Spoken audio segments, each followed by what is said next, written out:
दोस्तों, आज हम एक ऐसे विषय पर बात करने वाले हैं जो शायद इस युग की सबसे बड़ी जरूरत बन चुका है। कलयुग में सच्ची भक्ति कैसे करें। देखिए, भक्ति कोई शो ऑफ नहीं है। भक्ति का मतलब मंदिर में जाकर घंटी बजा देना नहीं है, या फिर सोशल मीडिया पर भगवान के पोस्ट डाल देना भी नहीं है। भक्ति एक भीतर की यात्रा है। भक्ति एक क्रांति है, लेकिन बाहर नहीं, भीतर। आज का इंसान उलझ गया है।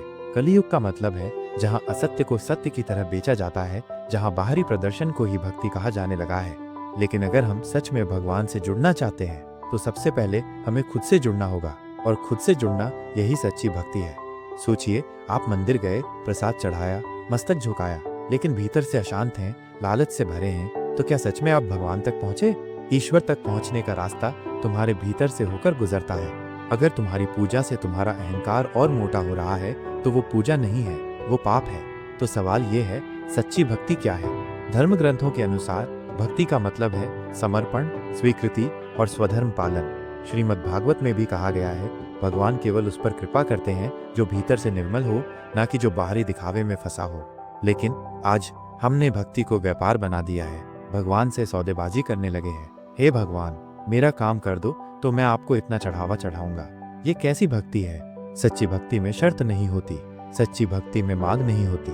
सच्ची भक्ति तो बस प्रेम है, निस्वार्थ। अब सवाल उठता है, कलयुग में जहाँ चारों ओर भ्रष्टाचार है, लोभ है, स्वार्थ है, इस वातावरण में सच्ची भक्ति कैसे हो? पहला कदम, सच को देखना सीखो। अपने भीतर के झूठ को पकड़ो, अपने डर, लालच और क्रोध को पहचानो। जैसे ही तुम अपने भीतर के विकारों को पहचानोगे, भक्ति का पहला फूल खिल जाएगा।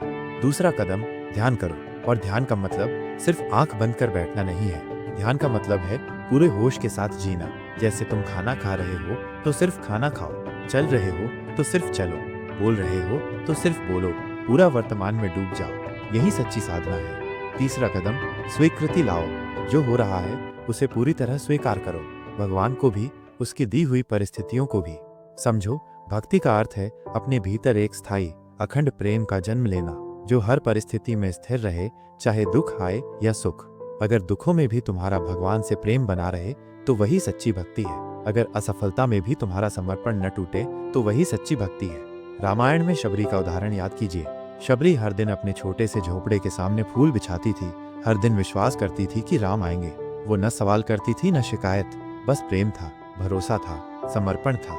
यही भक्ति है। तो साथियों, कलयुग में भक्ति करना आसान नहीं है, लेकिन असंभव भी नहीं है। जरूरत है भीतर की सफाई की, जरूरत है अपने भीतर के भगवान को पहचानने की। याद रखिए, भगवान बाहर नहीं मिलेंगे, भगवान तुम्हारे भीतर हैं। और जब तुम स्वयं से प्रेम करना सीख लोगे तो उसी दिन से तुम्हारी सच्ची भक्ति शुरू होगी।